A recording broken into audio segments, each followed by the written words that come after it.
So if you want to access Claude in Excel, let me show you guys exactly how. Okay, so I'm going to show you guys how you can actually have Claude in PowerPoint. So for most of you, if you just click this add-ins button here, you'll see a bunch of different pop-ups. Then you just type in Claude.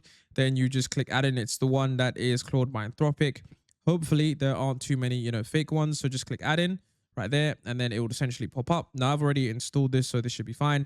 And then it won't come up like this. What it will actually come up with is it would actually look like a menu. You will have to sign in with your account. So just complete the authentication, sign in with your account. Remember that it is, same rate limits apply across all of Anthropic's products. So the same rate limits will apply here. So don't, be saying some crazy stuff in terms of getting it to make a 20 slide PowerPoint presentation. You're going to burn through credits, of course.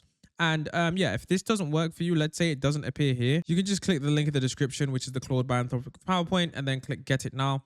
And then when you click this, just make sure that you're signed in with the exact same account that you used when you were signing in to PowerPoint. So just make sure that you're using the same account, or otherwise, if you sign in, you get it now, it's going to be onto a different account. Of course, remember guys, it's still buggy, but just wanted to make this to help you guys out.